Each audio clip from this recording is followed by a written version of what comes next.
Saya mau cerita sedikit tentang sanad. Jadi buyut saya kandung itu namanya itu Hafsah. Jadi buyut saya kandung itu namanya Hafsah. Itu lahir di Damaran. Damaran itu belakang imaman Masjid Kudus. Hanya sekitar 30 meter dari imaman Masjid Kudus. Itu punya bapak namanya Maksum, punya bapak namanya Soleh. Soleh itu bin Kiai Haji Asnawi Sepuh. Nah yang Mbah Soleh saya itu, saya generasi ke-7 dari Mbah Soleh. Jadi pas ke-7. Kalau ke-8 itu sudah kata orang-orang kaya gitu. Kenapa kamu miskin? Generasi ke-8 katanya. Jadi Mbah Soleh Darat itu orang Jepara, orang Mayong. Itu dulu ngajinya diantaranya di buyut saya di Mbah Soleh bin Raden Asnawi Sepuh. Raden Asnawi Sepuh itu cucu dari Mbah Mutamakin. Itu kesanatan saya. Jadi saya punya naskah banyak. Tadi Gus Nurul tak kasih tahu. Ini diantara contoh naskah Mbah Soleh Darat. Saya punya banyak, mulai hikam sampai Jawahirut Tauhid, terus beberapa tulisan-tulisan beliau itu masih di lemari buyut saya di Pondok Damaran. Terus buyut-buyut saya itu juga yang diantaranya ada yang nikah di keluarga Gedungan, dan itu sebagian melahirkan Pak Said Akil. Jadi buyut-buyut Pak Said itu adiknya buyut saya. Tapi kalau saya dengan beliau itu sepuh beliau. Jadi kalau saya manggil Pak Said itu kira-kira kalau nggak paman ya enggak.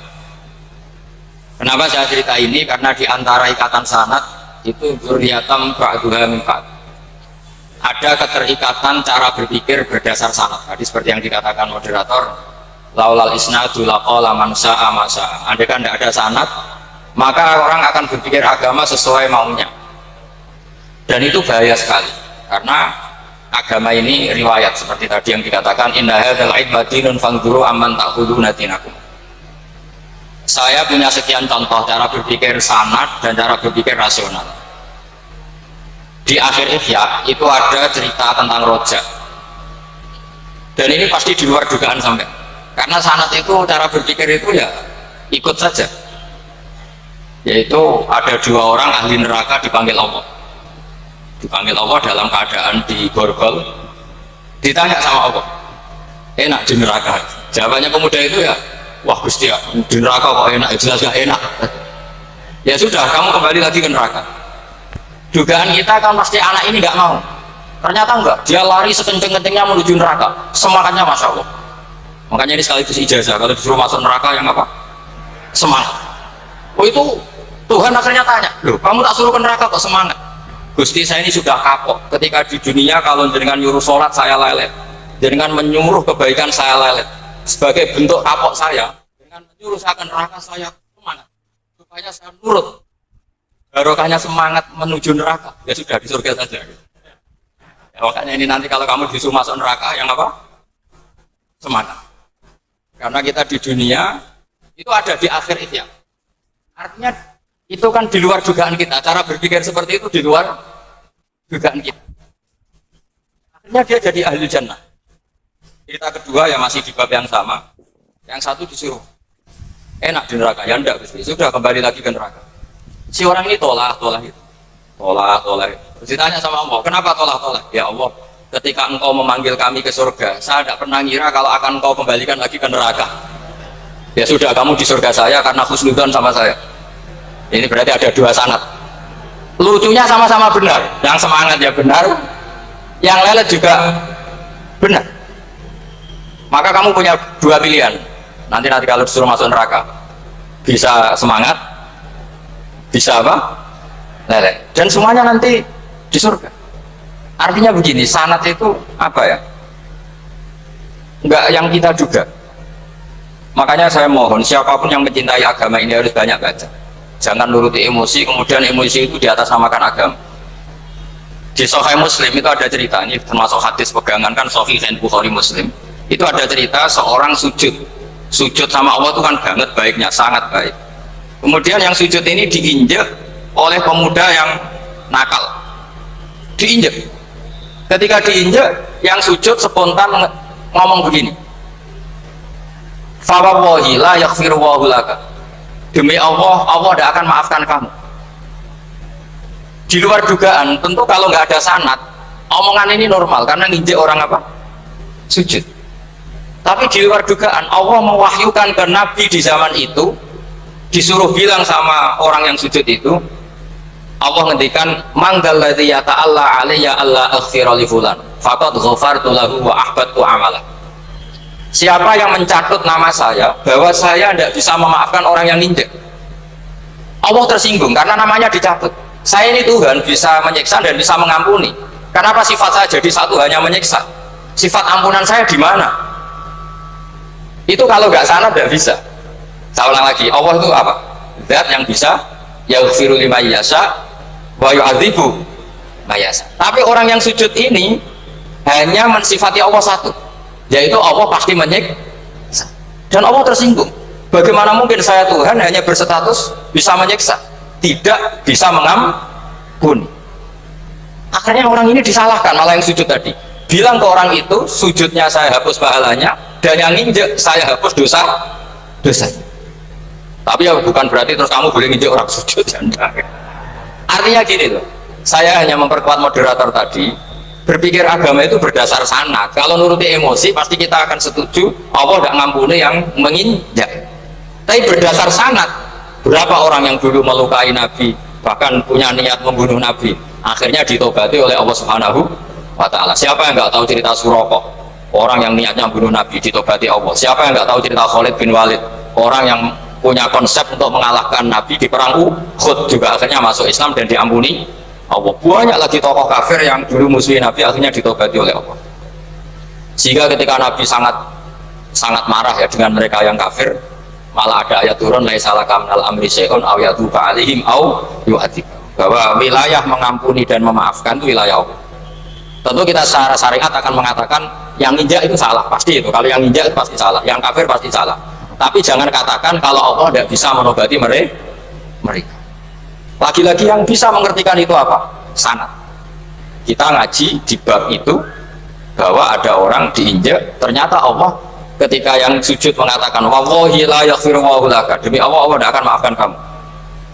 Loh, mensifati Allah dengan satu sifat la yaghfiru itu Allah tersinggung karena Allah bisa yaghfir. Makanya ini penting sekali saya utarakan supaya kita ini bicara itu sesuai sanad. Karena andai kan tidak sanad, agama ini di logika, kemudian logika orang itu berbeda-beda, maka kayak apa kacaunya agama ini. Terus yang ketiga, saya beri sekian contoh. Ini saya bawa kitab hikam yang diterjemah oleh Mbah Soleh Darat. Saya dulu pernah ngaji hikam sama banyak Gus Zofur. Cara berpikir Abul Hasan Asyadzili misalnya, umumnya orang itu kan kalau amal itu ingin diterima ya, kalau sujud ingin diterima Allah, kalau sholat ingin diterima Allah. Dan kalau sangat ingin itu biasanya terus berlebihan, saking berlebihannya terus nangis minta amalnya diterima.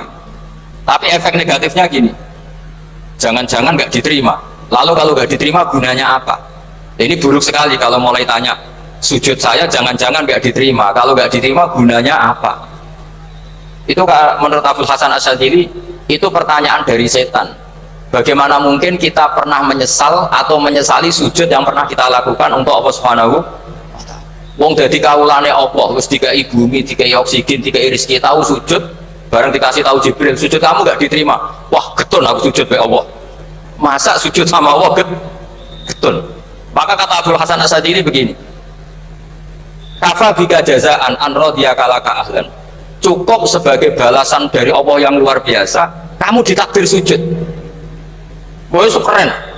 Coba kalau kamu nanti ketemu Allah, ada orang yang sama sekali di bumi gak pernah sujud, lalu kamu ketemu Allah sujud berkali-kali, kemudian dapat kabar kalau sujud kamu gak diterima. Pantas mana kira-kira? Pantas yang pernah sujud apa pantas yang gak pernah sujud? Pantas yang pernah sujud. Jika pikirannya Abdul Hasan Asyadzili, sudahlah kamu bahagia saja karena kamu ditetir pernah sujud. Itu satu anugerah Allah yang luar biasa. Kamu gak perlu terganggu diterima apa gak diterima. Karena kalau kamu terganggu itu nanti lama-lama mengatakan apa gunanya sujud kalau tidak diterima. Dan itu setan menang kalau sudah ada pertanyaan apa gunanya sujud. Nah, makanya disebut min syarril waswasil khannas. Kata Abdul Hasan Asyadzili, waswas di sini adalah setan ngeridu kamu supaya kamu ngeset semua ibadah kamu, jangan-jangan kamu nggak diterima. Kemudian kamu menyesali semua ibadah yang pernah kamu lakukan. Betapa buruknya kita. Wong ngamal apik kok disesat. Makanya saya ini sebagai kiai itu termasuk kiai yang paling sukses ya. Betul. Karena perasaan saya itu sudah sukses dulu sebelum nyata sukses apa enggak ada penting. Saya sering motivasi santri yang ngapalkan Quran 10 tahun enggak hafal-hafal. Nanti kalau ketemu Allah tetap keren. Pernah ngapalkan kitab saya? Pernah Gusti. Hafal tidak. Tapi kan keren pernah menghafalkan. Daripada sampai ditanya, pernah ngapalkan Quran? Tidak. Kok hafal lagu dangdut? Nah itu posing sama jawabnya. Tapi kalau santri saya pernah ngapalkan, pernah Gusti. Di mana di Gus? Hafal enggak? Pede saja enggak. Tapi saya mencintai kitab engkau dan bukti cinta saya tak hafalkan. Cuma nasib tidak membiak saya Gusti, kan masih lumayan itu. Daripada ditanya, pernah ngapalkan Quran? Tidak Gusti. Jebule apal lagu dangdut, yang ibu-ibu apal harga cabai, naik turunnya harga berambak. Ini harga sembako hafal, tapi kalau Quran tidak hafal. Nah, pikiran-pikiran kayak Abdul Hasan As-Sadili itu harus kita kembangkan. Makanya saya suka sekali ketika Mbah Mun yang sekarang diteruskan Gus Wafi meresmikan Thariqah Sadiliyah. Ya cerminannya kitab Hikam itu yang diterjemah Mbah Soleh Darat. Karena Hikam adalah murid Abdul Abbas Al-Mursi. Beliau adalah murid Abdul Hasan As-Sadili. Jadi gampangannya kalau sampai ingin tahu cara berpikir Abdul Hasan As-Sadili itu ngaji Hikam. Karena Hikam itu cucu muridnya Abdul Hasan As-Sadili. Dan itu cara berpikir gampang sekali. Misalnya hubungan dengan Allah. Ilahi kullama akhrosani lu'mi antokoni karomuka. Ya Allah, ketika saya terbungkam oleh kesalahan-kesalahan saya, sampai saya ini merasa tidak pantas minta, tidak pantas memohon sama engkau karena dosa saya banyak. Tapi kata beliau, antokoni karomuka. Tapi saya berani melafalkan doa itu berdasar rahmat kamu tidak terbatas. Dan itu indah sekali kata-katanya. Ilahi kullama akhrosani lu'mi antokoni karomuka. Jadi kullama akhrosa, sekiranya bungkam ini soal ini sifatnya lagi antara mau berkaitan soal ini soal sifat ini dan itu dipakai semua kamu ya nafsulah taknati min zallatin azumat innal kaba'ira fil kufrani kalamami. Jadi yang seperti yang dikatakan tadi Gus Ubaidillah tadi, ya sudah, kadang ada baron saya, ada busiri, saya tidak tahu karena bacanya innal kaba'ira fil kufrani kalamami la'alla rahmata rabbihin ayaksimuha ta'ti ala hasabil isyani fil kisami. Itu ada orang terlalu fanatik kebaikan datang ke Abdul Hasan As-Sadili gerutu karena dunia ini sudah kacau balau, banyak maksiat, banyak macam-macam. Apa jawabnya Abdul Hasan As-Sadili? Man ahabba alla yusawahu fi ardi faqad ahabba alla tadhara maghfiratuh. Jadi malah dibalik, kalau kamu ingin dunia ini steril, nggak ada apa-apa, berarti kamu tidak suka akan kelihatan maghfirahnya. Oh, jadi sanad-sanad seperti ini harus kita jaga. Meskipun tidak kita manfaatkan untuk kepentingan hadun nafsi, tapi kita harus kita jaga. Jika kita jadi orang itu tidak terlalu sepaneng dengan pikiran kita bahwa maksiat itu pasti mendatangkan adab. Kok kamu katakan pasti, itu buktinya apa? Maksiat itu salah, kalau salah harus istighfar. Maksiat itu salah, tapi Allah bisa saja mentobati yang maksiat kemudian jadi orang baik, karena Allah tetap bersifat yaghfiru liman yasha wa yu'adzibu may yasha. Kok kamu katakan pasti-pasti, itu sanadnya dari mana? Jadi ini pentingnya sanad ya. Jadi kita harus terus menjaga sanad ini supaya cara berpikir agama sesuai garis yang pernah ditulis oleh para ulama, yang semua itu musalsal ila Rasulillah SAW. Terus ini mumpung ini di depan Gus Zofur juga, ini pernah tak baca di depan putra-putra beliau, di depan anak-anak. Ini nanti saya hadiahkan ke PWNU Jawa Tengah. Saya nulis kitab ini sebagai bentuk saya bahwa apa yang dilakukan Syekhina Kiai Haji Maimun Zubair semuanya itu berdasar khazanah-khazanah yang ada dalam kitab-kitab Al-Kutubil Mu'tamadah. Di antaranya ini kitab Khilyatul Auliya. Kitab Khilyatul Auliya itu kitab kesayangan Imam Ghazali. Sampai kalau baca Ihya juz 4 itu beliau memberi saran ke kita, wa alaika bimudawamati mutolaati kitabi Khilyatul Auliya wa tabaqatil asfiya. Karena Imam Ghazali fi manaqibil akhyar itu nginduk kitab Khilyatul Auliya karangannya Abu Nu'aim Al-Asfihani. Kalau di tasawuf beliau nginduk kitab namanya Qutil Qulub karangannya Abu Thalib Al-Makki. Kalau di fikih tentu beliau nginduk gurunya sendiri Imamul Haramain, yaitu Nihayatul Matlab fi Dirayatil Madhab. Ini saya beri contoh kenapa Mbah Mun, Kiai Ubaidillah, semua tokoh-tokoh NU cara perilaku itu santai, rileks tapi terarah. Ini saya beri contoh. Ini riwayat dari Sufyan bin Uyainah, termasuk gurunya Imam Syafi'i. Ini halaman